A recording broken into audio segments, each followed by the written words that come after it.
Are you tired of the cookie-cutter approach to education that's stuck in the last century? Are you seeking a win-win situation where your family thrives, your kid's education is revolutionary, and you still get to chase your own dreams?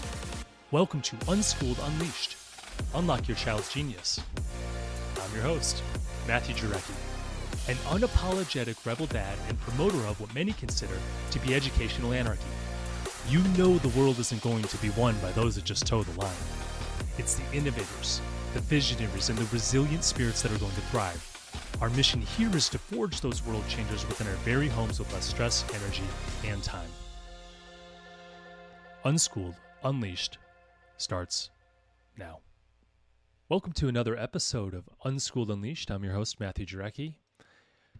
Boy, oh boy, this episode has been difficult to get out. I really struggled with getting it out. It's the day before it's going to come out. We've just got a lot going on in this family.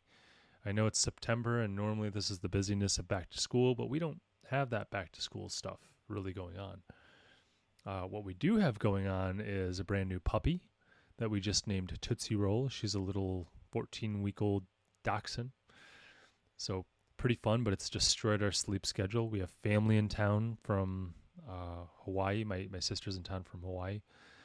So she doesn't make it over this way very often. So we've spent a lot of time with her. I also had friends get back from Germany and was able to catch up with them. We had a cookout. We are tossing around some ideas with the direction of our careers and where we want to go with that. So it's just been a lot of new stuff coming at us that has thrown us out of our routine. And I got to be honest, lack of sleep does not help. Now, I'm not making excuses because I could have done this at any other point in time. But, we're still learning life's lessons. Here I said at 43 years old, still trying to learn how to manage my time effectively, but isn't that the human journey? I mean, it's just stuff that I wish I would have learned how to do when I was a kid that hopefully our kids will have learned how to do. But I got to be honest, I don't really regret it too much. I usually take Sundays off as somewhat of a Sabbath, where I just kind of sit around and do whatever I'm feeling called to do, try and do stuff that brings me energy, spend time with the family, maybe watch some football now. Oh, I'm sure some of you can relate. And geez, for those of you who are going back into the school routine who haven't yet started this journey, hats off to you.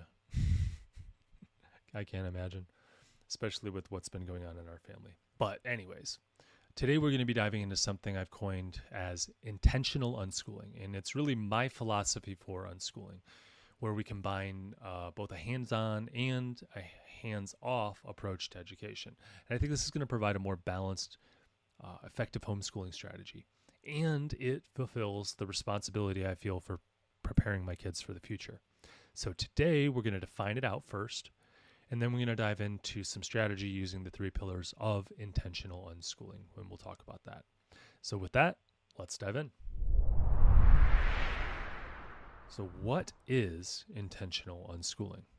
This is where we're going to define it out. Intentional unschooling goes beyond standard unschooling by incorporating a mix of self-directed learning and structured support to foster holistic development.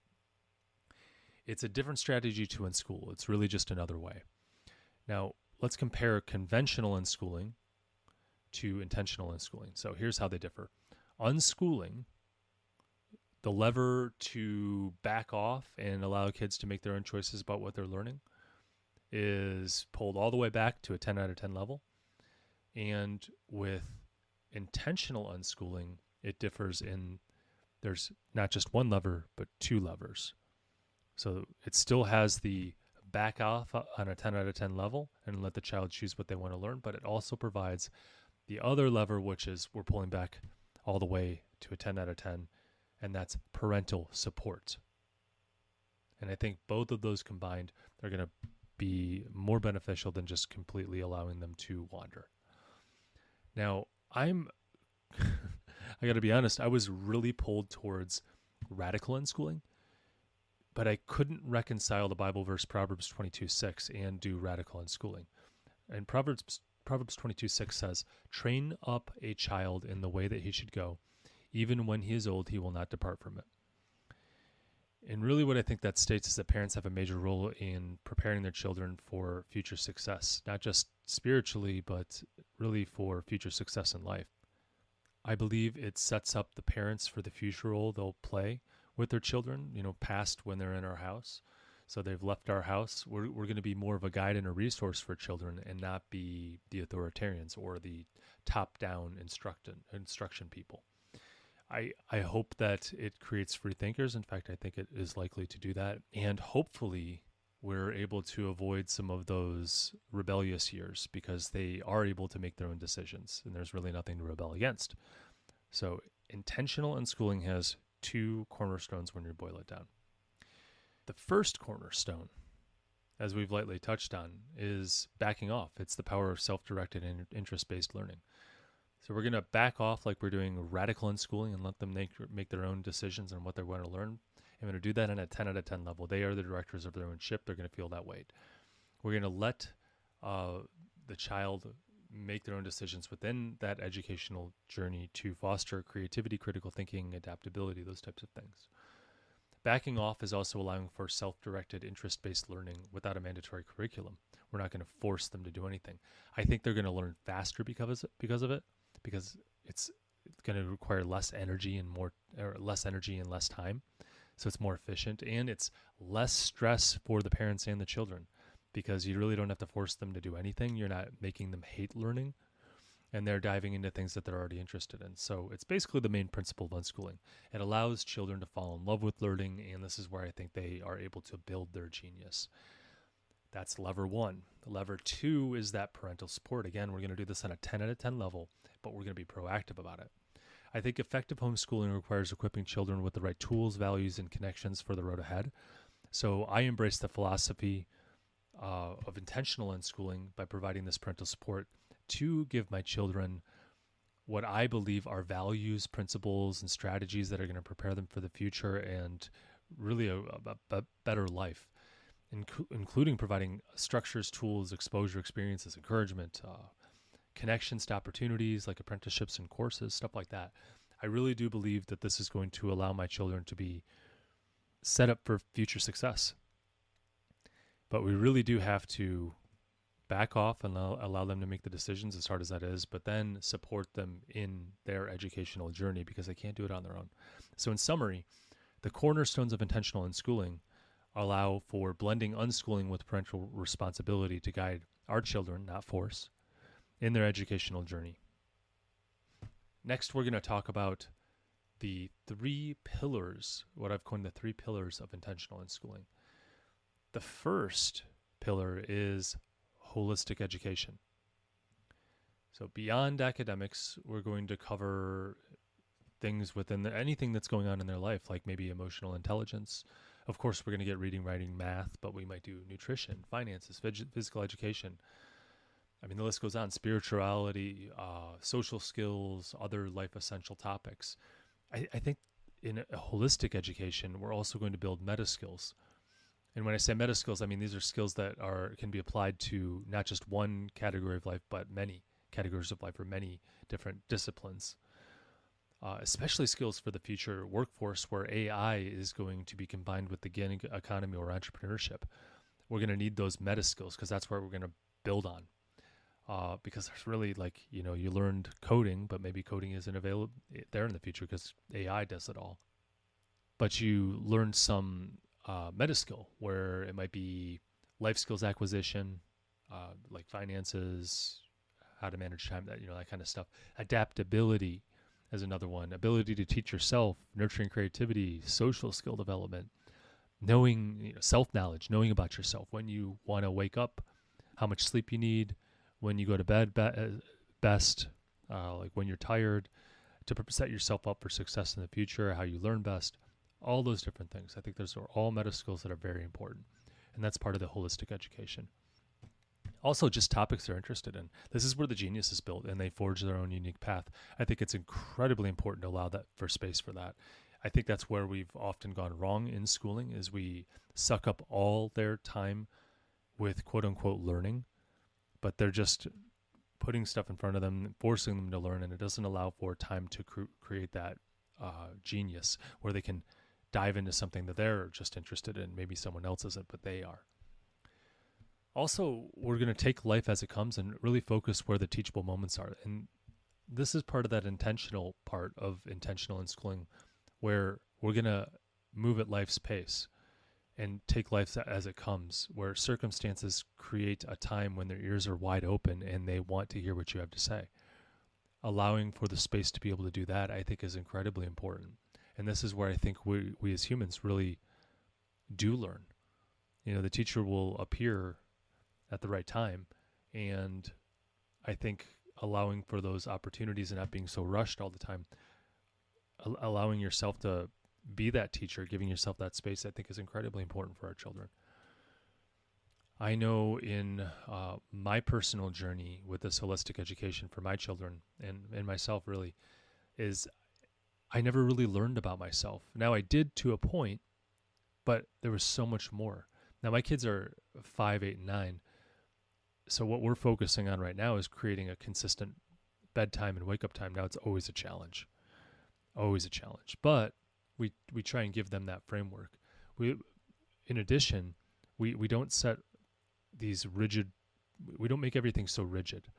So even if they are in bed, we allow them to stay up as late as they like, and they can bring books, they can bring writing utensils, scrap paper, all that stuff.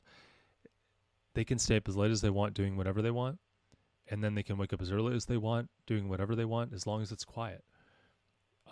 This allows them not only to know how much sleep they need when their bedtime works best, but it also creates space for some quiet time where they are able to read those books and they find out what they enjoy, or maybe they want to use their creativity to write stuff. And that's what some of my kids have done.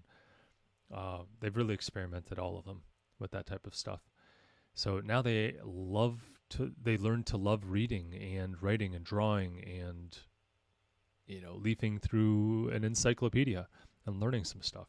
I just think it's a really valuable way to do it. And that's that structure that we're providing. That's an intentional unschooling. It allows for a more holistic approach. And that's what our goal is. We also get them involved in homeschool co-ops. And that allows for socialization with other children. It's not just one age, though, which is very valuable. It also gives them time with adults, and they get a lot of time with adults being homeschoolers as well. We allow them to use apps that teach them math. We personally use Space Pigs to learn multiplication, but we also do it in other different ways, like just sitting around at the dinner table going over math equations and making it kind of a competition and showing off a little bit. It's just a lot of fun. It's just like, oh, you do know your nines, and then we'll go into that, and it's a lot of fun seeing them really get into it. We sometimes we'll take, and again, this I'm focusing in on the structural support at this point, but we take an hour during the day. We get in these seasons where we have the time during the day where we just are quiet for about an hour, and everyone works on whatever they want as long as it's quiet. Sometimes we do some math equations, or that's where they may take the opportunity to be more creative. And I just think that's something very valuable. Creating those spaces allows them to find new parts of themselves. Also, they like to watch TV sometimes. So we'll put on an educational show when we might not have screens on normally, and they can learn stuff through audio-visual. And I think that's a great way to learn. I mean, that's how we're learning as adults, isn't it? We're not pulling out a textbook anymore. We're YouTubing stuff. So I'm not going to fight it, although I think there's value going to a textbook. I think that this is, as long as they are understanding things and building up a library in which to draw, and I think that's setting them up for future success. Like if they're going to learn about dinosaurs, I don't think that's wrong to learn about dinosaurs like that.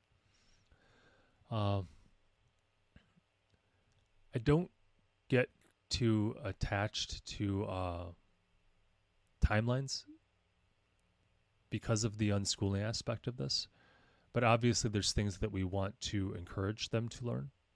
For example, I want them to learn their finances, so we take opportunities to spend money and writing and reading, obviously there's a lot of pressure on kids to learn that stuff, but I try not to get too attached to it. But it is difficult to watch them not do something that you think they really know how to do. But we're going to step back as a guide and just point them in the right direction. We also strategically use screens. No screens in the morning. They play. It builds creativity. That's what the research says out there. We do allow them, like I said, in the afternoon sometime, maybe watching a science show or something else. Sometimes they even just get on the computer and they're doing their coding or something like that. Maybe learning how to type, those types of things.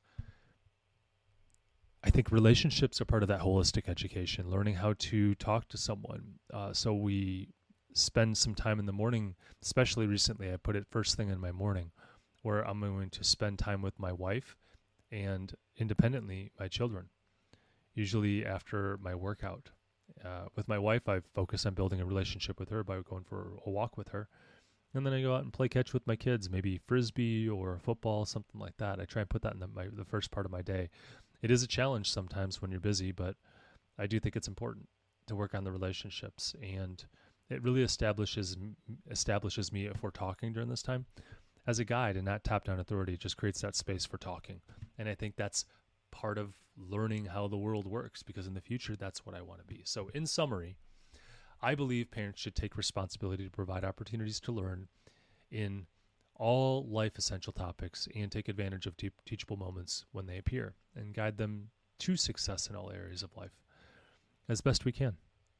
And in all areas that we think, again, are important for life. So I don't exclude anything, and that's where you, the parent, gets to make that decision.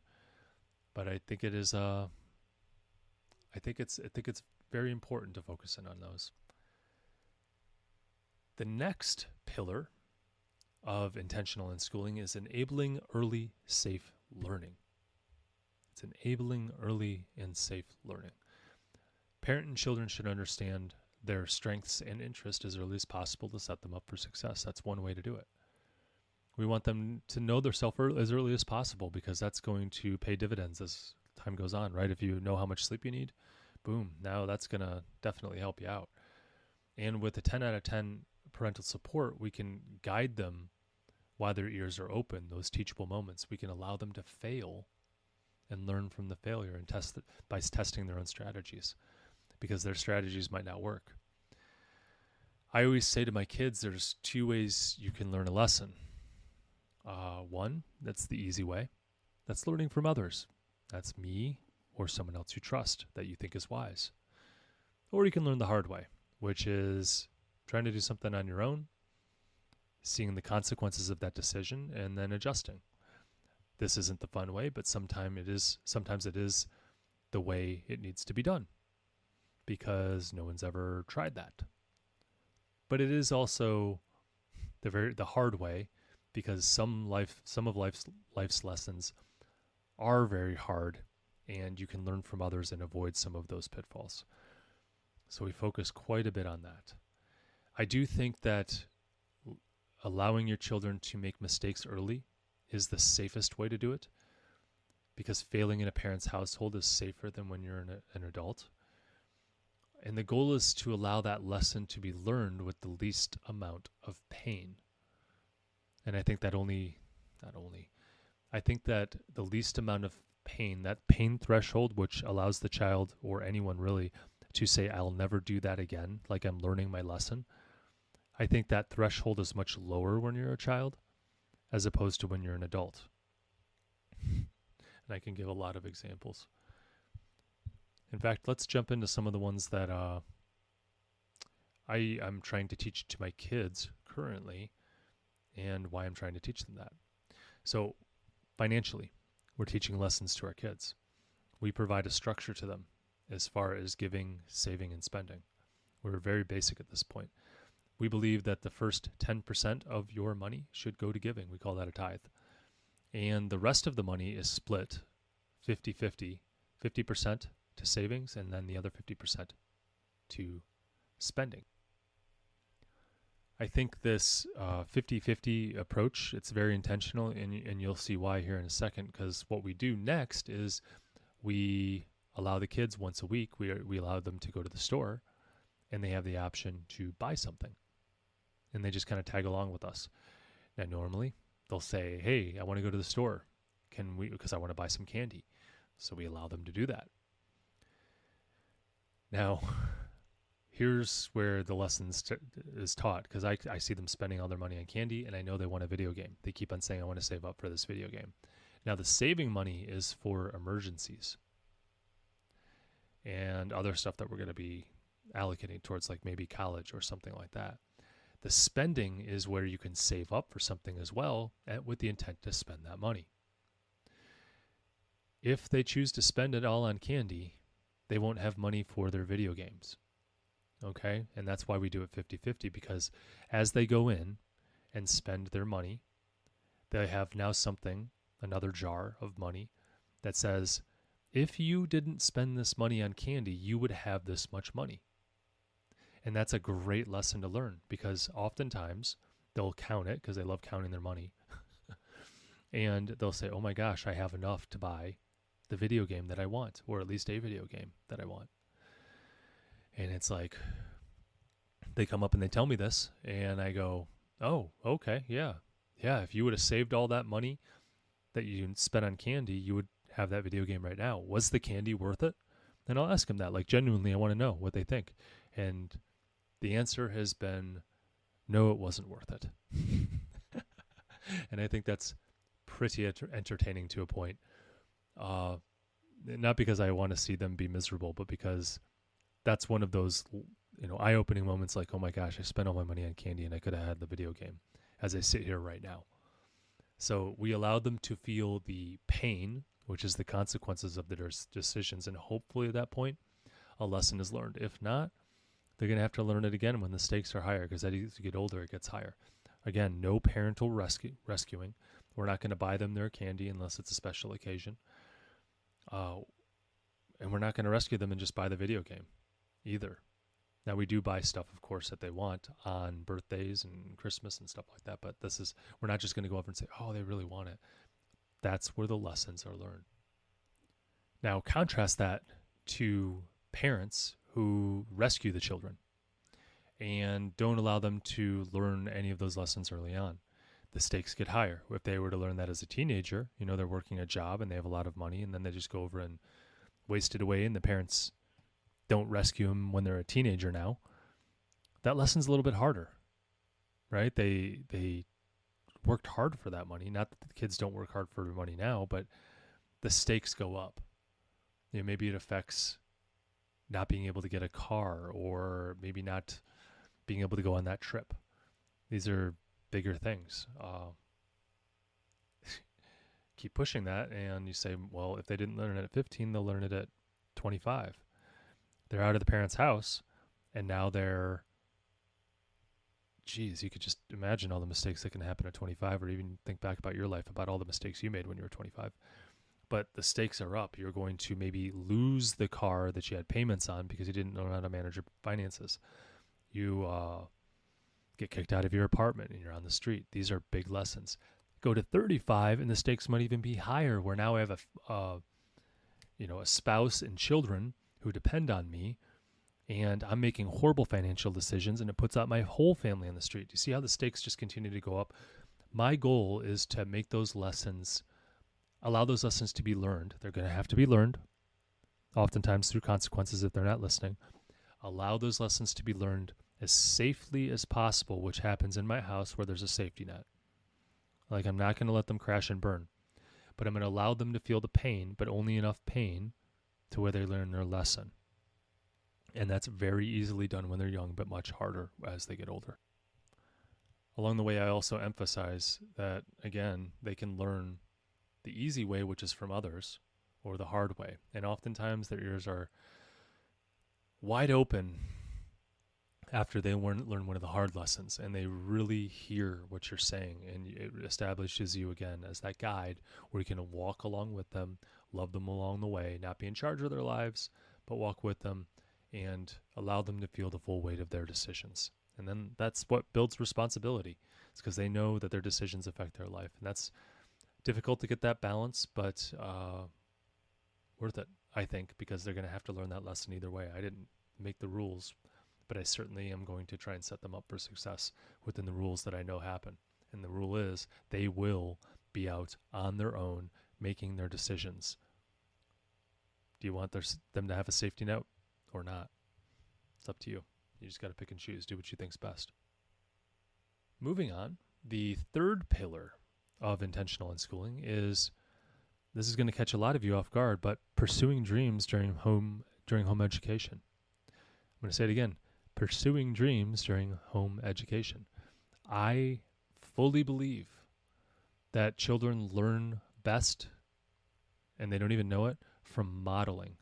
Someone modeled it for them. Okay, so what I say in my life is I want to be a model of success for them in any way that's important for life. Like, I want them to have a fulfilling life. And, this is difficult to do. I mean, I'm still learning it. You're probably still learning it. But we have to attempt it. We have to try. And they're going to be doing that as they grow.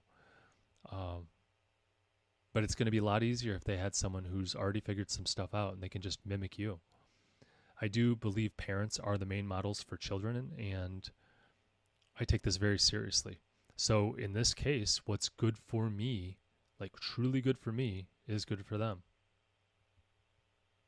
So all the parents out there who are sacrificing their entire life for their children, is that really how you want your children to, is that really what you want to model for your children? Where it's just all about sacrifice? Now, I am fully about sacrificing myself, but to the point where it's detrimental to me, where I'm not able to show up for my kids. For example, let's think about this just for a second, because I know some of you are going to completely write me off on this. But let's say I go over and put my kid in the very best school, and just because I'm talking to unschoolers here, but let's just say hypothetically I'm putting my kids in the very best school. I am buying the biggest house in the best neighborhood. I am taking my family on trips to Disney. We have nice cars that are safety focused and reliable and all that stuff. And we also have the finest food and whatever else it might be, all in the name of our family to set us up for whatever, right? Success, right? But but I'm working 80 hours a week to do this. And then my wife is working 60 hours a week, plus she's taking care of the kids. And I never get to build a relationship with my family.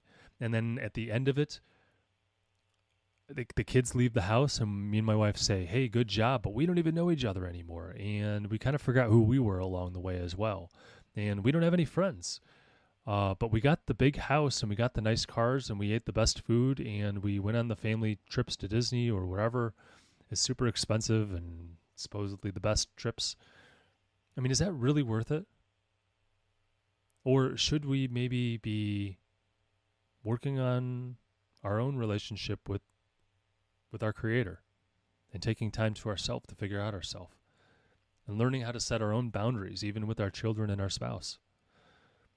That requires saying no and getting some alone time at times. Maybe it's more than that. Maybe it's I take time for myself doing physical exercise and I have friends, and those friendships are a priority to me. And I spend time on my marriage. I get to know my wife by spending a little bit of time each day just chatting with her, going for a walk, or maybe in the evening playing a game of cards or a board game or something like that, just having a little bit of fun, or spending time with my family on a regular basis. And to do that, I'm going to downsize the house. To do that, I'm going to not have the nicest car. And maybe I sacrifice some of the luxury within it. And I, of course, still want a safe car. I know I mentioned that. But, maybe I don't have the safest car, but it's safe enough. We're not... I just remember when I was looking at cribs, gosh, they really sell you on that safety thing. And it's like the difference between the super expensive crib and the affordable crib that's higher end is hugely different, but you don't get that much more safety. It was the weirdest thing, and I'm looking at that going, wow, I'm going to spend 3 times as much on the safest crib, and it's not that much safer than the high-end crib that's just a 0.01 less safe on a 10 on a scale of 10. Anyways, I digress. My point is, do you think that's good for your children, going over and working all those hours and trying to provide for their family and sacrificing everything in the name of the betterment of the family? Or are you really working against yourself? Truly, think about it. Right now, your life. Are you at the end of the day going to go over and say, I'm glad I had the 2,800 square foot house, because gosh, if we were in a 2,000 square foot house, it would have been over. I don't think you're going to say that. Personally, at least I wouldn't say that. I would never say, yeah, I sacrificed that 800 square feet so I could be at home with my family, so I could go for a walk with my wife, so I could focus on myself, I could get to know myself better. When I'm an empty nester, I actually have a relationship with my wife, and I actually know what I want to do, and where I'm going to invest that extra time. I think that's really it's really a better life for our children to model. I want that for them. It helps me and it helps them. I chase a fulfilling career, some way that I can actually provide value to someone else, not just clock in and clock out, because I think I will have less stress at the end of it. And I want my kids to model that same thing. I don't want them to go, oh, just got to work Monday through Friday and live for the weekends. It's like, man, you spend most of your life, like most of your awake life, at work, and you're going to spend it miserably in the name of what? I just don't think sacrificing date nights for 800 square feet is worth it. Anyways, I'll get off the soapbox with that. In summary, pursuing your dreams during home education, again, I don't think you're going to have seasons, guys, where you have to go, well, right now, guess what? It's time to go hit the grindstone, and I'm going to knock out 80-hour work weeks to set us up for success in the future. I think there's times for that, but I think as a routine, sacrificing parts of your life for an elongated period of time that destroys parts of you and your family in the name of something that isn't even, that's material or maybe not even needed, I don't think it's worth it. I believe we should have a more fulfilling life that is well-rounded, so our kids will have a more fulfilling life that's well-rounded because we modeled it for them and they saw that it can be done. And we have to figure that out to be able to do that. So I hope I made a good argument for pursuing your dreams during home education. I don't think everything should be on hold perpetually. I think at some point we have to make a decision that we're important too. And not just we're important, but we're important because our kids are important. Because they're going to be us one day, looking at us and saying, did they do it the right way? All right, off my soapbox. In conclusion of today's episode, intentional unschooling fuses self-directed learning, interest-based learning, and active parental support with early self-awareness, holistic educational strategies, and the pursuit of personal dreams to provide a balanced, comprehensive, and future-ready home education. So with that, stay curious, stay unschooled, and stay away from the algebra nightmares. Catch you in the next episode. So here's where we roll up our sleeves and bring out the big guns. If you support our mission, then please leave a review. On Unschooled Unleashed, we are talking about using a radical approach to education in today's world, and the more 5-star reviews we have, the more people will feel comfortable with the ideas, strategies, and principles we discuss. It gives legitimacy to our message, and the podcast's algorithm prioritizes us so we can reach more people. You may even have your 5-star review read on our podcast.